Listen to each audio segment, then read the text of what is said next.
এই দাঁড়াও, ওখানেই দাঁড়াও।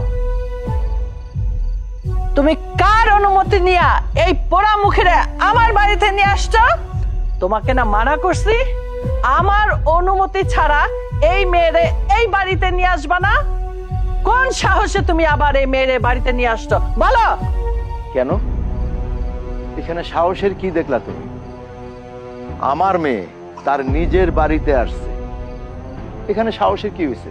আর শোনো, আমি তোমাকে একটা কথা বলে দিই, তুমি কান খুলে শুনে রাখো। আমার মেয়ে আমার বাড়িতে থাকবে, আমার কাছে থাকবে। তুমি আমার মেয়েকে কিন্তু কিছু বলতে যেও না। আর যদি কিছু বলো তাহলে কিন্তু খুব খারাপ হবে, খুব খারাপ হবে কিন্তু। ও, এতক্ষণে বুঝতে পারছি তুমি এই মেয়েরে কেন আমার বাড়িতে নিয়ে আসছো। আরে ও তো একটা অপয়া, এই অপয়া মেয়েরে দিয়ে তো কোনো সংসার হবে না। ওইখানে নিশ্চয়ই কোনো ঝামেলা বাঁধাইছে, যার জন্য আরে ঘাড় ধাক্কা দিয়া বাড়ির থেকে বাই করে দিছে, আর তুমি শ্বশুর করে তোমার মেয়েরে নিয়ে চলে আইছো। চুপ করো আমানা। আমার মেয়েকে যা ইচ্ছা তাই কিন্তু তুমি বলতে পারো না। শোনো, আমি তোমাকে সাপ সাপ দেই বলি, আমার মেয়েকে কিন্তু এরপর থেকে কিছুই বলতে পারবে না তুমি। যদি কিছু বলো না তাহলে কিন্তু আমার থেকে খারাপ আর কেউ হবে না, কথাটা মনে রাখো। কেন, কি করবা? বললে কি তুমি আমার গায়ে হাত তুলবা? হ্যাঁ হ্যাঁ, আমি জানি তো তোমার এই মেয়ে এটাই চায়।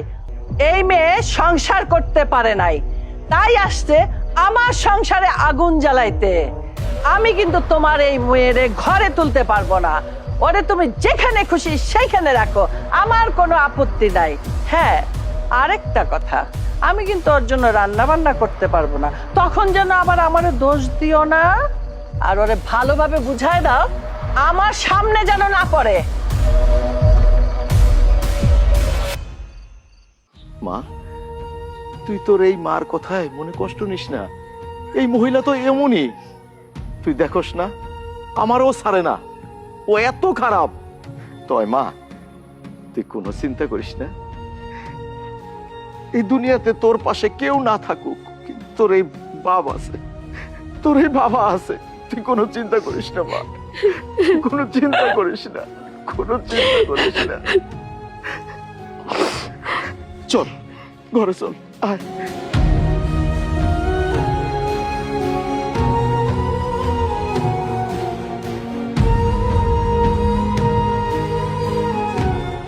কি ব্যাপার, ঘুমাচ্ছ না কেন?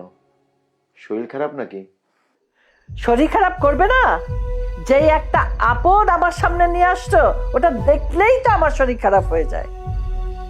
আচ্ছা আমি না, মোর ব্যাপারে তো আমি তোমার কাছে সব খুলেই বলেছি, তারপরও তুমি ওর উপরে রাগ করে আছো। আজ যদি মোর জায়গায় যদি তোমার পেটের মেয়ে হতো, তাহলে কি তুমি এইভাবে রাগ করে থাকতে পারতে? আমার মেয়েকে আমি সেইভাবেই মানুষ করতাম, ওর শ্বশুর বাড়ির লোকেরা ওকে মাথায় তুলে নাচতো। তোমার মেয়েকে যেভাবে লাথি মেরে বের করে দিছে, সেইভাবে আমার মেয়েকে লাথি মেরে বের করে দিত না। আচ্ছা শোনো না, সেই সকালবেলা মেয়েটা আসছে, তার পেটে এখনো কোনো খাবার হয়নি। হ্যাঁ আমি জানি সেই সময় তুমি রাগের মাতালে মোর সাথে খুব খারাপ ব্যবহার করেছো, কিন্তু তুমি যে মনে মনে মোকে অনেক ভালোবাসো সেটা আমি জানি। আমি বলছিলাম কি যে এখন যদি কিছু খাবার তুমি আমাকে দিতে, আমি খাবারটা মোকে দিয়ে আসতাম। আমি তোমাকে একটা কথা বলেছিলাম না, তোমার ওই অপয়া মেয়ের জন্য আমি কোনো রান্না বান্না করতে পারবো না। আমার কথা একটাই, তোমার ওই মেয়েকে আমি কোনো খাবার দেব না। আর তোমার মতো না আমি দুই মুখা সাপ না, আমি মুখে যেটা বলি সেটাই বলি, মনে এক মুখে এক। এই কাজটা আমার হয় না যেটা তুমি করো। এই পুতুলের মতো বসে আছো কেন? হ্যাঁ, যাও তো, আমার চোখের সামনে থেকে যাও। তোমারে দেখতে না এখন আমার ভাল লাগতেছে না।